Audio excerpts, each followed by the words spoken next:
Allah subhanahu wa ta'ala has given us different senses, has given us different ways in which we connect with the world around us, and different ways in which we perceive things. And one of those strongest senses is this concept of odor, this concept of a smell. Because odor has a persuasion that is stronger than appearance, stronger than touch, stronger than a feeling. It's a very strong sense that Allah subhanahu wa ta'ala has given to us. And there's a physical dimension to that and a spiritual dimension, right? The Prophet sallallahu alaihi wasallam would never turn down a gift of perfume.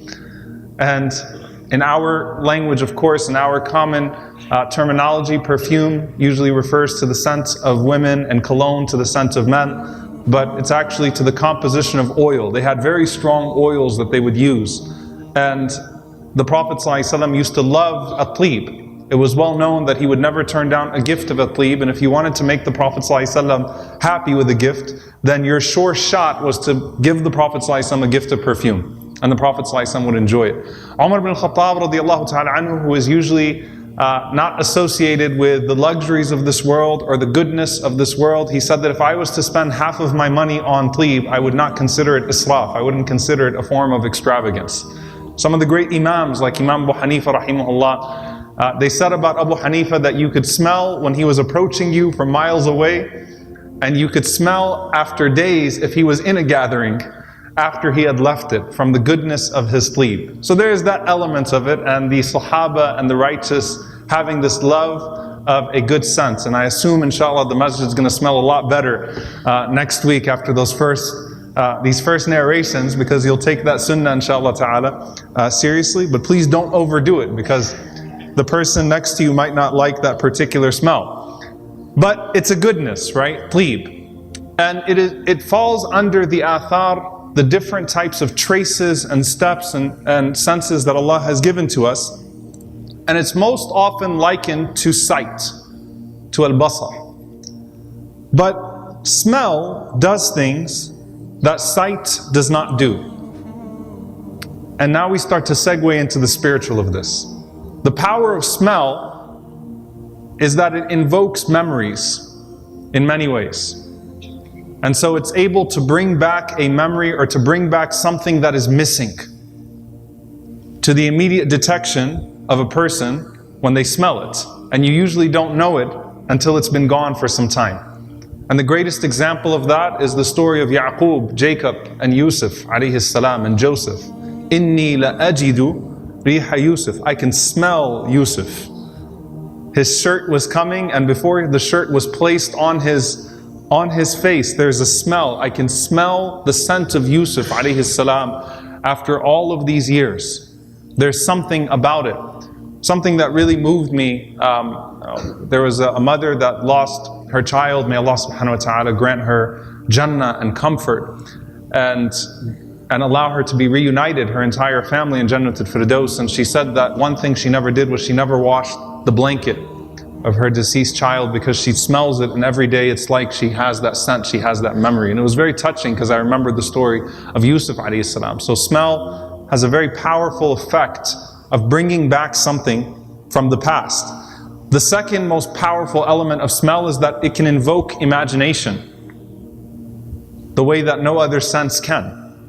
And so when a person, a believer, is passing away and leaving this world, and the angels say to the believer, وَأَبْشِرِي بِرَوْحٍ وَرَيْحَانٍ وَرَبٍّ غَيْرِ غَضْبَانٍ, that receive the glad tidings of the mercy and the forgiveness and the pleasure and the good fragrance and sustenance of your Lord.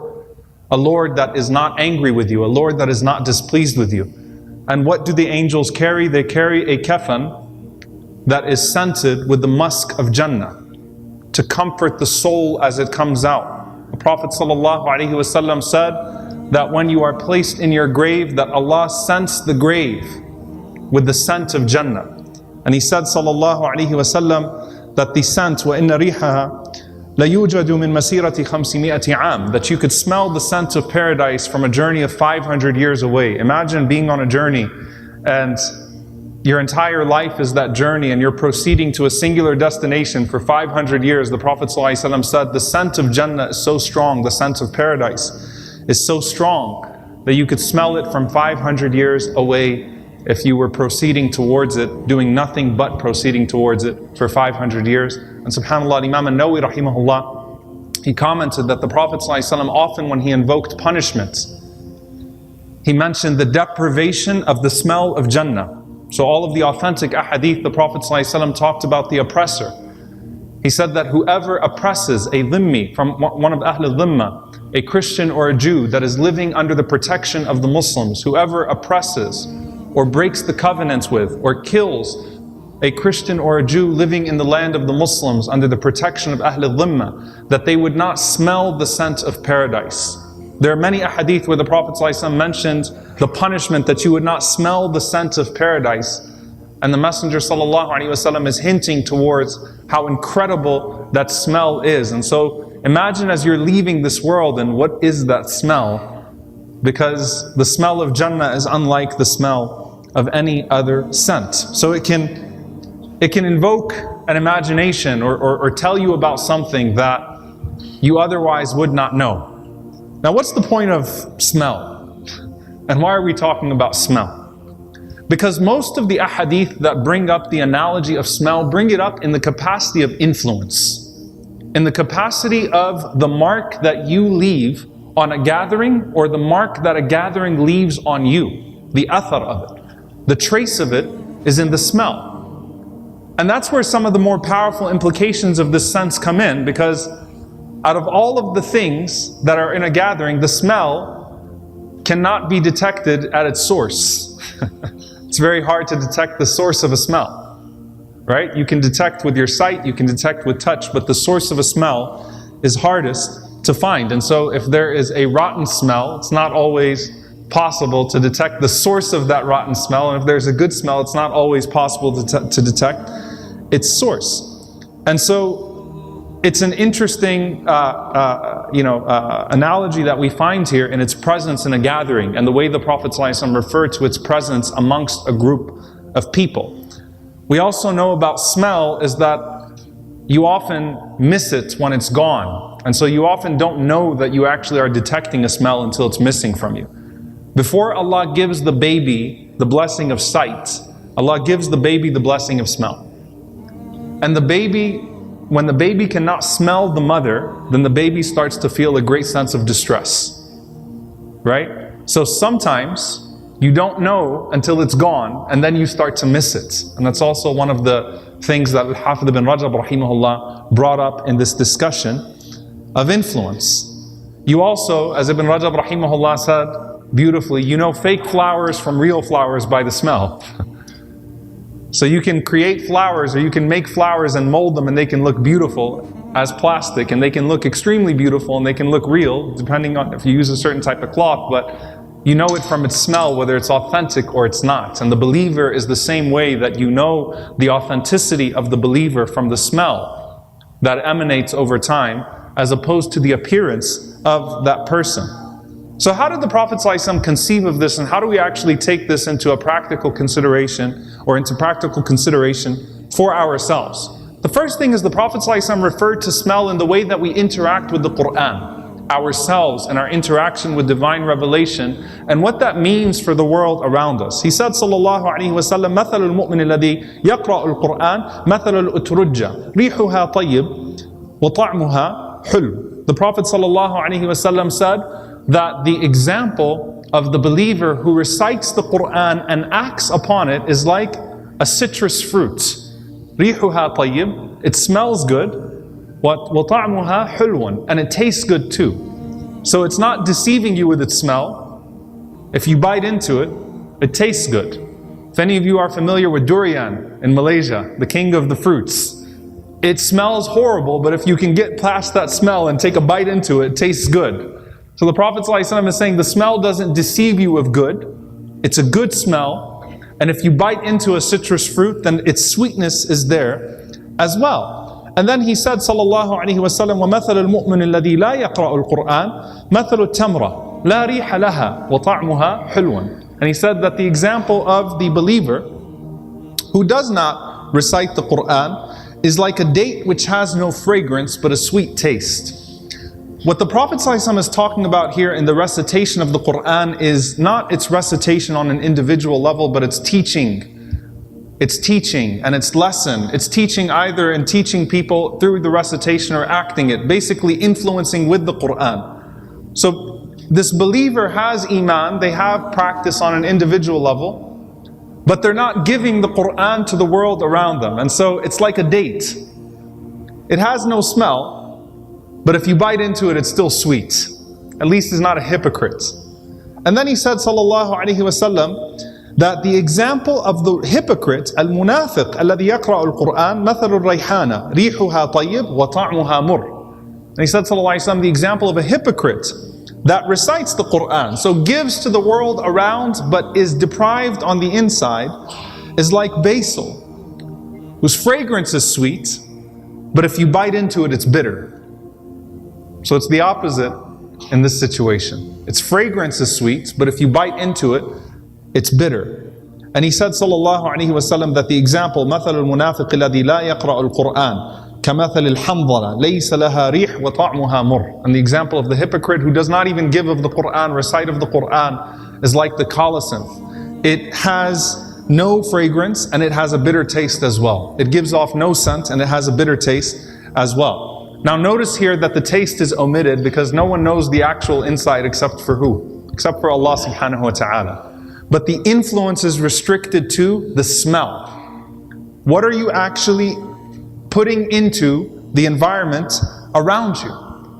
And that should be an analogy for what you bring to the environment around you and from what the environment brings to you. Because the Prophet ﷺ said about choosing friends. He said about the good friend what? That the good friend is like the one who actually sells perfume. And so if you're around someone who is selling perfume, then even if you don't purchase the product, it rubs off on you and you smell good when you leave that place. Right? So you smell good when you leave that person's company. If you have a righteous friend, that person's influence naturally will rub off on you. You might not be able to detect exactly how. You might not even apply the things that made that righteous friend as good as they are. أُحِبُّ الصَّالِحِينَ وَلَسْتُ مِنْهُمْ. I love the righteous, though I don't consider myself amongst them. لَعَلِّي أَنْ أَنَالَ بِهِمْ شَفَاعَةً. Maybe I'll just get their intercession on the Day of Judgment. Maybe I'll get some of their qualities. Maybe something will rub off on me of a standard, of a goodness from that person. So you might not have got the actual product. And the way that An-Nawawi rahimahullah describes is that you might not actually start to practice the good deed that made that person a righteous person. But the influence of that person rubbed off on you positively. And so you start to smell good. Whereas the influence of a bad friend is like a blacksmith. Even if you don't purchase anything of it, you're still going to smell like smoke. And anyone that doesn't smoke, but that has friends that smoke, and that came home one day and got in trouble with their parents because their parents thought they were smoking, can tell you about this. The Prophet ﷺ said, "Al-mar'u ala dini khalili." You're on the religion of your friends. If you're around people that stink, if you're around people that have bad manners, if you're around people that don't have standards of worship or purpose, if you're around people that waste themselves in things that are of no benefit, even if you commit none of those sins, you will inevitably be influenced by them. You cannot continue to hang around a dumpster and not expect to smell like garbage at some point yourself. It's not about actually picking up a piece or putting it on you. It's not about actually picking up the cigarette and smoking it. If you're around someone that acts in that, their character will rub off on you. And you know what the scary thing about this is? You might not even know how bad you stink until someone else smells you. Say, what is that smell? You go, oh. Because sometimes, Ibn Qudama rahimahullah said that a bad character is like a scorpion that's on your back. Someone has to point it out to you, a bad characteristic. Someone has to point it out to you before it bites you, but it's there. Right? So you don't even know how bad you smell until you're around people that don't have that same stench. And then they realize that you stink. And then you start to wonder, you're in a gathering where backbiting has been normalized, ghiba. Everybody else is doing it. And then you start to hang around people that don't backbite as much and they look at you funny when you say something about someone.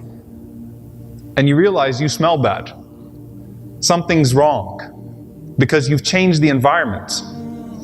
And so it's about how you smell and the smell of the people that you interact with. And there can be a good sense of this as well, because there's a societal implication to this also. Umar ibn Khattab radiallahu ta'ala anhu, when he saw a group of people coming from Iraq in the middle of the night, and the people were wondering in Medina, who are these people traveling through Medina in the middle of the night in Iraq? So he called out to them and he said, where are you people coming from? And they said, min fajjin amiq, from a deep valley. He said, where to? Ila al-bayt al-atiq, to the Kaaba.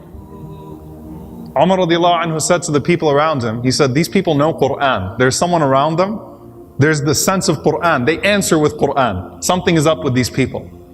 So he starts asking them questions about the Quran. Which ayah is the best? Which ayah is the best of the Quran? They recite Ayatul Kursi immediately. They all know Ayatul Kursi. Ayu ayah arja fil Quran. Which ayah gives most hope in the Quran? They recite Qul ya ibadiya alladhina asrafu ala anfusihim la taqnatu min rahmatillah. Say, oh my servants who have transgressed against themselves, do not despair of the mercy of Allah. Ayul Qur'ani ahkam. What's the most decisive verse in the Quran? فَمَنْ يَعْمَلْ مِثْقَالَ ذَرَّةٍ خَيْرًا يَرَى وَمَنْ يَعْمَلْ مِثْقَالَ ذَرَّةٍ شَرًّا يَرَى. Whoever does an atom's worth of evil, of good, will see it. And whoever does an atom's worth of evil will see it. So he's asking these questions of the Quran, and he's like, these people have an influence on them that's there. I don't know who it is, but someone's there. And at the end of it, he goes, أَفِيكُمْ Abdullah ibn Mas'ud? Is Ibn Mas'ud amongst you? They said, yeah, he's back here. He knew it. He said, these people have been hanging out with an extraordinary scholar of Quran, because their literacy of the Quran, the way that it naturally comes out of them, the way that it flows, something is up with these people. Something about them. And to the point that he zoned in, he said, I wonder if Abdullah bin Mas'ud radiallahu anhu is amongst them. And they said, Allahumma na'am, he's right back there. And Umar radiallahu anhu goes to him and embraces him and sits at his feet to absorb the Quran from Ibn Mas'ud radiallahu ta'ala anhu, whose entire life is dictated by the Quran. So the societal impact. And you know what? Sometimes in fitna, usually a fitna, a tribulation or dissension, is started by one or two people. But the stink spreads so much that you don't even know where it started in the first place. If you walk into a community that's been embroiled in fitna for many years, and you just see chaos and everybody's fighting each other, you're like, where did this start? Who is the fatan? Who is the one who started this all? Who's the one that dropped the stink bomb in here and started this dissension and tribulation? But it's hard to detect the source. I don't know who did it. I just see a bunch of people fighting at this point. And that's why Ali ibn Abi Talib radiallahu anhu said, يَعْمَلُ النَّمَّامُ مِنْ سَاعَةٍ فِتْنَةَ أَشْهُرٍ. That a nammam, someone who quotes people's words to each other. Not a liar, someone who quotes people's words to each other. Sits in one gathering, listens to someone being spoken about, goes to another person and says, hey man, he said this about you. And then these people start to form cliques and groups and start to argue and fight. And he said that a person, an imam, this person would cause in 1 hour a fitna that would drag for months and months and months.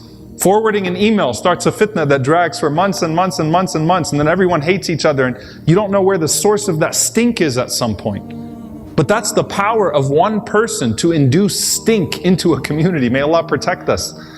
May Allah protect us from being people of fitna ourselves, or from the outcome of fitna. Allahumma ameen. Because it just takes one person to start that stink, and then it covers everybody. And you don't know where the source of it is anymore. It's just a bunch of people fighting at some point. So who is the source of this khair that has touched all of this community? That made everyone come together like this, or that brought some good to them? And who is the source of this evil and this ugliness that leaves a stench behind, that someone else walks in and says, this smells like a dumpster, this place stinks? May Allah always give Valley Ranch Islamic Center a sweet smell. Allahumma ameen. But this place, where did it come from? You can't detect the source. And this is why the Prophet ﷺ speaks of it in this way. SubhanAllah, there's a quote on the good side of things, because Imam al-Shafi'i rahimahullah said that, I wish that my knowledge would be spread. تمنيت أن علمي انتشرت. I wish that everyone would benefit from my knowledge. ولا يذكر لي اسم, but no one would say my name. I wish my knowledge would spread all over the world, but no one would say my name. I wish that the people would benefit from it, but they would not ascribe it to me. And that's why Allah subhanahu wa ta'ala made him the person that he was and elevated him to the place that he was, because his interest was in spreading that goodness, not in being named the source of that goodness. He wanted to leave behind that sweet scent that covered the people, that spread all over the world. But his interest was in that. And there's a saying that you can be much more influential if people are not aware of your influence. You can be much more influential if people are not aware of your influence. Often the architects of good and the architects of evil are not known, and that makes them more effective at being architects of good or architects of evil. Sometimes you have a person, of course, the most influential man in history, in the Prophet ﷺ, who's both publicly and privately influential. But that the majority of that influence is generated privately, not publicly. And you can be much more influential if people are not aware of your influence. Now, just like with the mother whose child misses her when she goes away, oftentimes the good influence is not recognized until that sweet smell, the source of that sweet smell, is no longer there. I'm going back to Southern California tomorrow to be with our brothers at the Institute of Knowledge. One of the greatest Muslim Americans that ever walked in this land, Dr. Ahmed Saqar rahimahullah ta'ala, who would not be recognizable in the years before he passed away if he walked into this masjid and prayed Dhuhr and Asr, but has started and built institutions all throughout this country and went around and built communities, but used to go and pray Dhuhr with the school children at IOK in those last few years of his death. And when he passed away, subhanAllah, this last year at the banquet, we honored him. And I actually talked about this similar idea of scent. And I said, this place smells like Dr. Ahmed Saqar, rahimahullah, bringing all of these people together. It smells like him, subhanAllah. That's what he did. He brought a bunch of people together for khair. And then he left the sweet smell and then he went away. And then when he died, you miss that void, you miss that person because of the goodness that they had. And lastly, dear brothers and sisters, on an individual level, Muhammad ibn al-Mukandir rahimahullah said, if my sins smelled, no one would sit next to me. If my sayyi'at, if my sins had a stench, no one would sit next to me. Sufyan al-Thawri rahimahullah, he was asked, how do the angels know that a person is about to commit a good deed or a bad deed? Sufyan al-Thawri rahimahullah said that when a person is about to commit a good deed, they emit a good smell, a scent of musk. And so the angels naturally start to congregate around that person before the good deed even happens. But even when you're about to commit a sin, that you emit a rotten stench. And so the malaika start to go away from you and feel an aversion towards you even before you commit that sin, subhanAllah. Dear brothers and sisters, if you could assign a smell to yourself in your influence, what you leave in a gathering of dhikr or goodness or remembrance, beneficial action or speech, or the opposite. Do you stink or do you smell good? Do you rub off good on people or do people rub off evil on you? This is why this is all here for us to consider in the Quran and the Sunnah of the Prophet ﷺ and the saying of the Salaf, because eventually it all comes out. Because as they say, you can dress up greed, but you can't stop the stench of it. You can dress something up only for some time, but the true influence of it, eventually comes out, and it rears its head in good or in evil. And the last thing I'll mention here from Imam al-Shafi'i rahimahullah ta'ala, he talked about when the environment around you gets tough, and when people are aggressive with you and abusive of you, because usually you stink because other people stink with you. When the world stinks, you're more likely to stink too, right? He said, rahimahullah ta'ala, يُخَاطِبُنِ السَّفِيهُ بِكُلِّ قُبْحٍ فَأَكْرَهُ أَنْ أَكُونَ لَهُ مُجِيبًا يَزِيدُ سَفَاهَةً فَأَزِيدُ حِلْمًا كَعُودٍ زَادَهُ الْإِحْرَاقُ طِيبًا. He said, rahimahullah ta'ala, that the foolish one addresses me with words of disgrace, but I hate to respond to him in like manner. The more ignorant he proves, the more patient I become. Just like the incense, the more you burn it, the more its fragrance is released. SubhanAllah, may Allah make us those people that the more negative the world becomes around us, the more negative people become towards us, the more pessimistic people around us become, the more people decline into disobedience, the more that we shine in character and obedience and worship and dhikr. and extend ourselves in the sight of Allah subhanahu wa ta'ala in goodness. Allahumma ameen. May Allah subhanahu wa ta'ala make us amongst those that are pure on the inside and that emit good influence on the outside, that bring goodness and good smells to our homes, to our communities, wherever we may be. And may Allah subhanahu wa ta'ala protect us from being rotten at the core, or putting a stench in our homes or a stench in our communities, or influencing people in evil.